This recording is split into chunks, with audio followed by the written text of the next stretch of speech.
한자리 이야기, 낱말 이야기 시간입니다. 이번 시간은 후보라는 낱말 한번 살펴보겠습니다. 우리 구독자님 한 분께서 후보라는 낱말이 정확하게 무슨 뜻이고 어떻게 나온 말이냐는 것을 질문을 해 주셨어요. 사실은 요즘 이제 또 우리 정치 현실로 볼 때 후보라는 말, 그렇죠, 가끔 나옵니다. 이제 곧 선거도 또 있는데 후보, 입후보한다, 후보로 이렇게 쓰는 것을 입후보한다 하죠. 이때 후보라는 말이 어떻게 만들어진 말이냐 하는 것이에요. 뜻이 정확하게 무슨 뜻이냐. 네.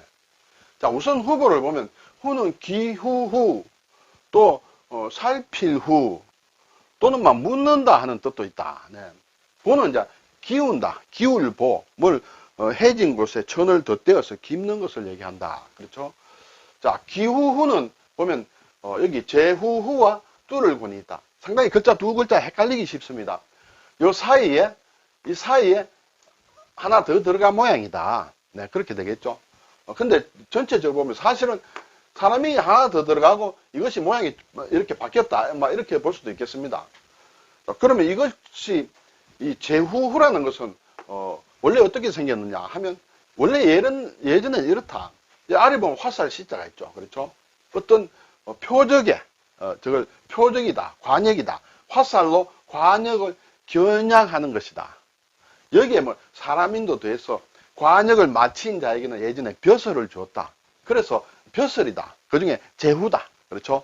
제일 잘 마친 사람은 제일 높은 어떤 벼슬을 줬다. 이렇게 볼 수 있겠습니다. 그래서 여기에 뚫을 권이 결국은 사람인이 하나 더한 것이다. 그런 사람 또는 화살을 제대로 맞추었는지 안 맞추었는지 그 옆에서 이렇게 확인하는 사람도 있죠. 살펴보는 사람. 그래서 살핀다 하는 뜻이 있고, 또 사람 살면서 크게 살펴야 될 게 하늘이 어떻게 변하느냐, 이런 것도 살펴야 된다. 인지 몰라서 기후 후자가 나왔다. 이렇게 일단 설명을 드리겠습니다. 자, 보자는 깁는다는 뜻이에요. 기울보. 그래서 오지자가 들어갔다. 이 보는 클보다. 그렇죠? 싹이 밭에 바짝 밀착한 모양이다. 붙어 있다. 또는 뿌리를 싼 묘목의 모양이다. 뿌리를 새끼로 이렇게 동여맨 그런 모양이다. 이렇게 볼 수 있습니다. 이럴 때는 뭘 덧댄다라는 이제 그런 의미로 볼 수가 있겠죠. 그래서 깁는다. 옷에 뭘 덧댄다. 해진 곳에 덧댄다. 이렇게 볼 수 있겠죠. 그래서 후보. 자, 보는 뭔가 그래도 좀 이해할 것 같습니다. 빈자리에 누구를 이렇게 갖다 이렇게 취임을 시키는 것을 얘기한다. 그렇죠? 그럼 후는 무슨 뜻이냐? 이렇게 되겠죠. 우선 사전을 볼까요? 굳이 설명을 안 드려도 알겠습니다만, 잠깐 보면 선거 따위를 통해서 어떤 직이나 지위에 오르려고 자격을 갖추어 나선 사람은 이제 후보를 한다. 그렇죠? 그는 이번 대통령 선거에 후보로 나섰다.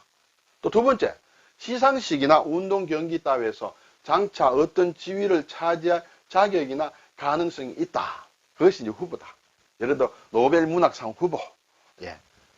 세 번째, 어떤 집단의 구성원이 모자라게 될 때 그 자리를 보충할 자격을 지니는 것. 그렇죠? 그런 사람을 또 후보라 한다. 네.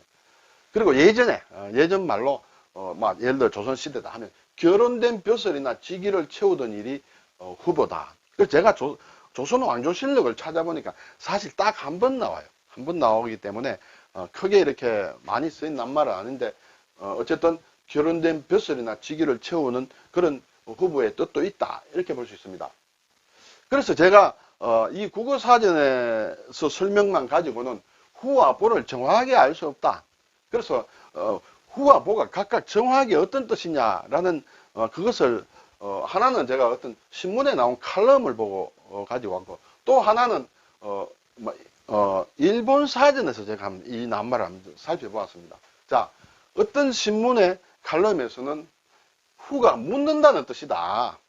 예, 기후 후자에 또 살필 후자에 묻는다는 뜻도 있다. 그래서 이 사람을 이 사람이 적당한가요, 아닌가요, 묻는 것이다. 쉽게 얘기하면 요즘 같으면 유권자에게 묻기 위해서 두는 사람이 후다. 그럴듯합니다. 해석상. 그렇죠? 보는 관직에 임명이 되는 것, 보임을 한다 하는 그런 보자. 일단 자리에 사람이 없을 때 그 사람을 누구를 대신 채워서 보충시키는 것이므로 이렇게 된다. 그리고 제가 일본 사전을 봤다고 했는데 보니까 여기에서 후는 묻는다는 뜻이 아니라 기다린다는 뜻이다. 기다린다는 뜻이다. 그리고 보는 어떤 지위에 나아간다. 막 거의 같은 뜻이다. 근데 여기에서는 같은 뜻이 아니다는 것이죠. 1번, 2번 중에 어느 게 맞을까? 네. 저는 더 근거를 가지는 2번을 좀 일단 손을 들어주고 싶습니다. 왜냐하면 제가 자세히 찾아보니 이 낱말을 설명하면서 특히 선거를 할 때 선택의 대상으로 절차를 취하고 있는 사람을 가지고 후보라고 하는데 이 후보자란 말로 쓴다. 그런데 맨 마지막에 나온 게 뭐냐면 1881년에 철학자휘라는 일본 책에서 이게 처음으로 쓰였다. 지금의 선거제도 하에서 후보라는 말이 쓰인 것은 이게 처음이다. 1881년에. 그러므로 거기에서 해설해 놓은 기다린다. 선택을 기다리는 것이죠. 결국은 물론 묻는다라는 것과 결과적으로 같아질 수 있겠습니다만 여기에서는 묻는다는 뜻이고 여기에서는 선택을 기다린다는 뜻이다. 그래서 저는 여기에 손을 들어주고 싶다. 이런 말씀을 드리겠습니다.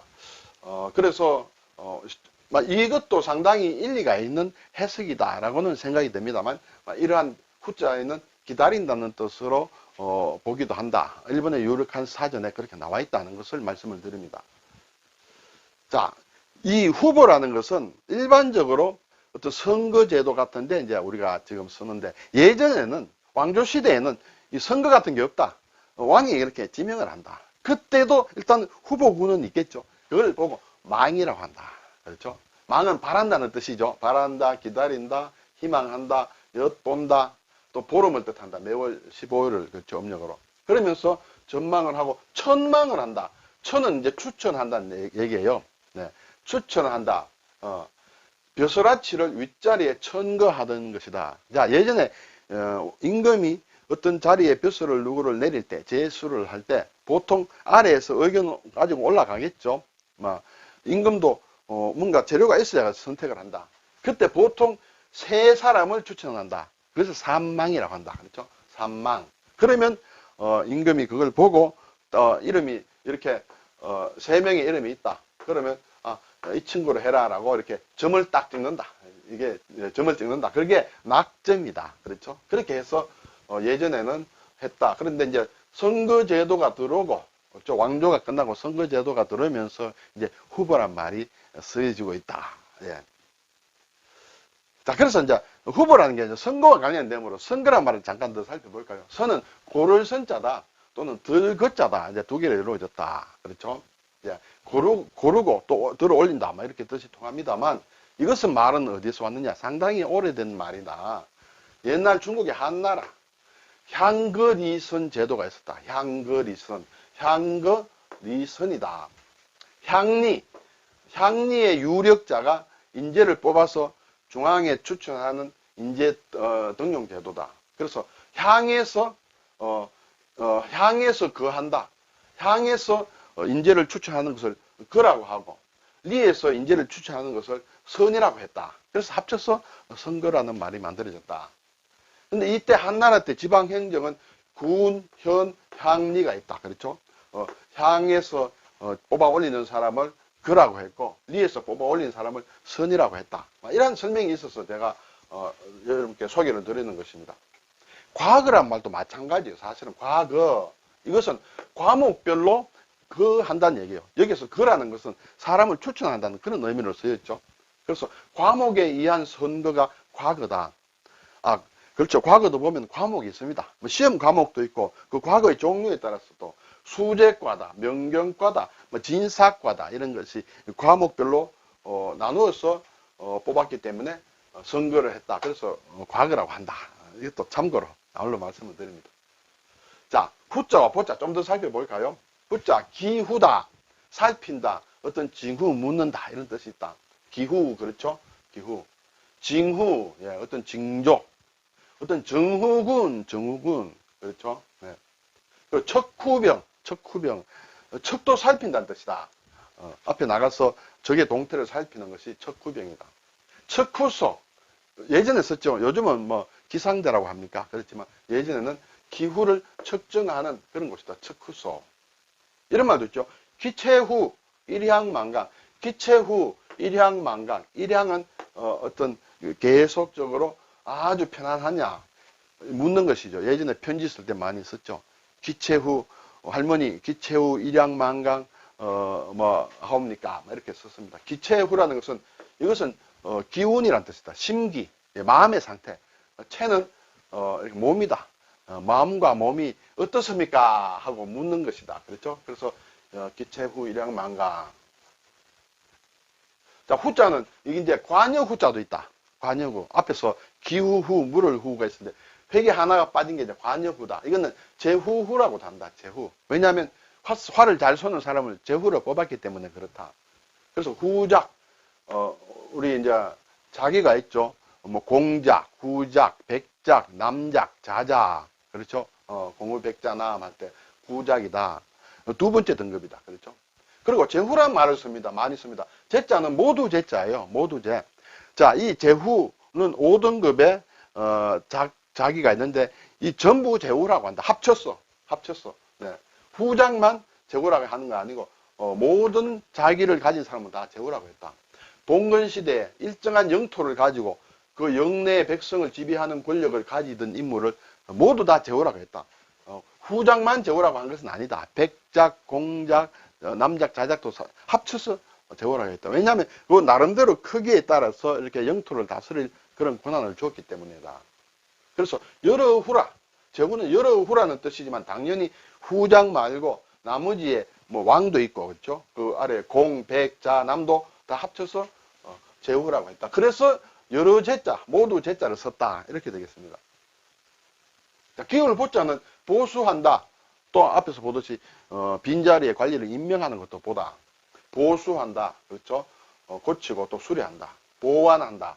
보조한다. 뭐 우리가 많이 씁니다. 보충한다.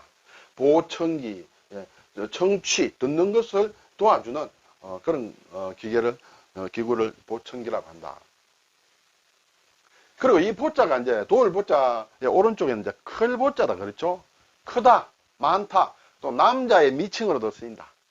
우리가 저 사람 쫄보야 할 때 쫄보, 예, 옹졸하다 할 때 조를 써서 한다. 두보, 중국의 시인 두보 할 때도 쓴다. 또 흥보, 뭐 흥보전. 예. 물론 가장 기본적인 원래는 흥부다. 흥부인데 흥보로도 말을 하고 쓰기도 한다. 그때는 이 보자를 쓴다. 그리고 제가 자료에 보니 복일도, 그렇죠. 우리나라 지명 섬이름 복일도도 이 보자를 쓰더라. 그리고 이 보자 하나로는 예전에 나이가 서로 비슷하거나 또는 아랫 사람을 부를 때 성이나 이름 밑에 쓰던 말이 보다. 예문을 보니 자질구레한 일들은 김보에게 물어봐라. 김보, 이보, 박보, 네, 또는 막 김 누구 보 이렇게 해서 예전에는 썼다. 글쎄 예전에 이런 문장으로 쓴 문장 이런 것도 작품 속에서 막 읽은 느낌도 있습니다. 자, 한중일로 보면 후보 같은 글자를 쓴다. 그렇죠? 단지 간체자는 보자가 이렇게 바뀌었다. 오른쪽에 전복자죠. 그렇죠? 전복으로 글자가 바뀌었다. 오늘 후보. 예, 후는 기다린다는 뜻으로 새기는 게 더 좋겠다. 묻는다기보다. 그렇죠? 보는 어떤 자리를, 관직을 임명을 해준다는 것이 보다. 예. 그리고 이 후자와 이 제후할 때 후자는 획 하나 차이로 다른데 상당히 헷갈리기 쉽다. 어느 게 기후인지 어느 게 제후인지 헷갈릴 수 있는데 이번 시간에 확실히 정리를 했으면 좋겠습니다. 감사합니다.